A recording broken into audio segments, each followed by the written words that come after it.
La cire est une excrétion produite par 8 glandes cirières situées sur l'abdomen des jeunes abeilles pour bâtir les rayons de la ruche. La cire n'est donc pas une production végétale, mais une transpiration volontaire des abeilles. La construction d'un rayon est au début tout à fait anarchique. Les ouvrières cirières déposent des petits amas de cire sans ordre. Lorsque ceux-ci deviennent plus importants, les cirières commencent à les étirer d'une façon circulaire.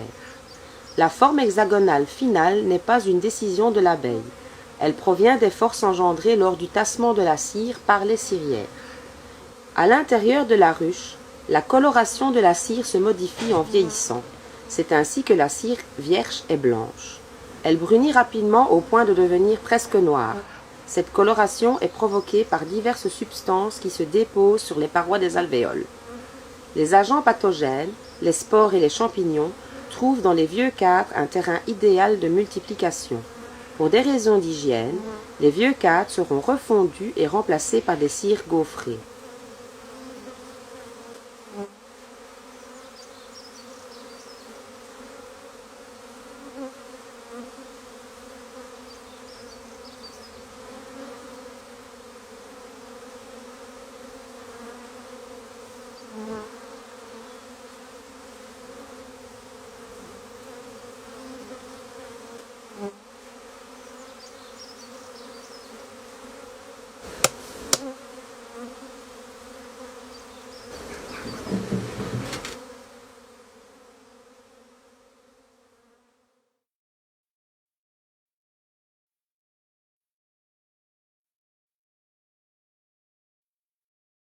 Ce procédé utilise la chaleur solaire. Orienté suivant la position du soleil, il suffit que la température s'élève au-dessus de 68 à 70 degrés Celsius pour permettre une fluidité suffisante de la cire et son écoulement dans de bonnes conditions.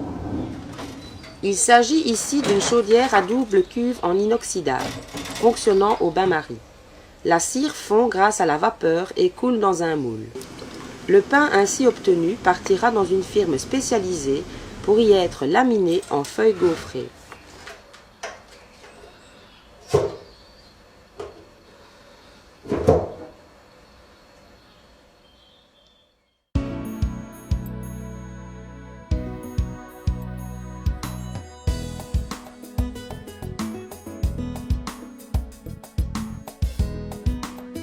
Le matériel utilisé pour ce genre de gaufrage est simple. Il se compose d'une fondeuse à cire et d'un gaufrier. Le gaufrier à plat est un appareil refroidi par eau et utilisant des moules en silicone. Le procédé est le suivant. On place la cire dans la fondeuse. Une fois qu'elle est liquide, on la verse dans le gaufrier qui lui donnera sa forme de cire gaufrée.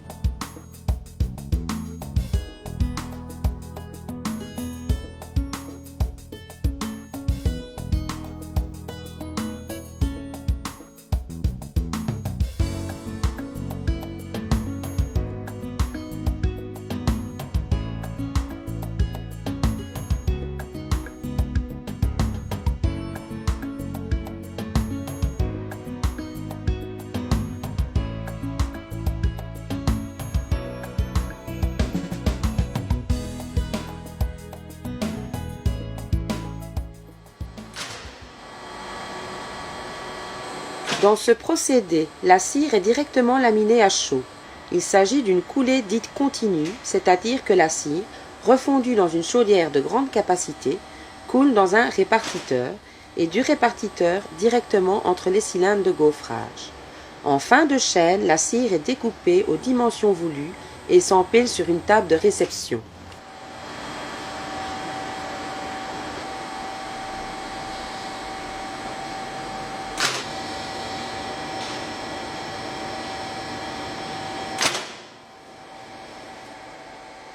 Ce procédé nécessite deux phases, une phase à chaud et une phase à froid. On réalise d'abord des feuilles lisses de 3 à 4 mm d'épaisseur autour d'un cylindre tournant très lentement dans un bain de cire liquide. Un courant d'eau froide passe à l'intérieur du cylindre. Il se forme à sa surface une mince couche de cire figée qui est ensuite raclée par une lame puis mise sous pression. Elle sort sous forme de ruban continu qui se refroidit à l'air libre et s'enroule finalement sur un axe. Le rouleau de cire ainsi obtenu est ensuite placé dans la cuve de réception de la machine à gaufrer. Cette cuve est remplie d'eau maintenue à 40 degrés Celsius. La cire y flotte en raison de sa faible densité. L'extrémité du ruban est alors engagée entre les cylindres gaufreurs, lubrifiés en permanence par une série de petits jets d'eau savonneuse. L'entraînement de la bande de cire gaufrée se fait par une série de rouleaux porteurs.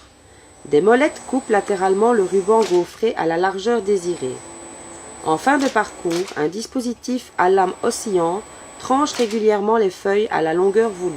Les feuilles ainsi découpées s'empilent les unes sur les autres grâce à un système de tables de réception qui s'abaisse progressivement au fur et à mesure du travail. Après toutes ces opérations de gaufrage, la cire est restituée aux abeilles lorsqu'il faut remplacer un vieux cadre. La feuille de cire est soudée à l'intérieur du cadre grâce à des fils.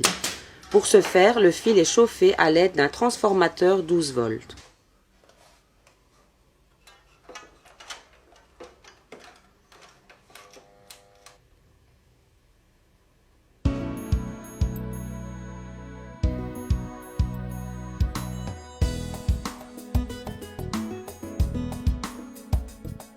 La cire d'abeille a été l'ingrédient principal des cires employées dans les tablettes de cire et la cire à cacheter. Ses propriétés hydrophobes et antibactériennes en faisaient l'un des principaux ingrédients de la momification par les embaumeurs de l'Égypte de l'Antiquité.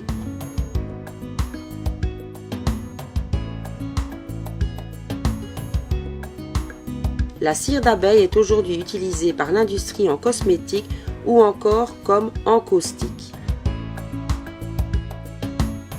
Elle est également et surtout utilisée pour la fabrication de bougies et motifs décoratifs dont l'imagination est sans limite.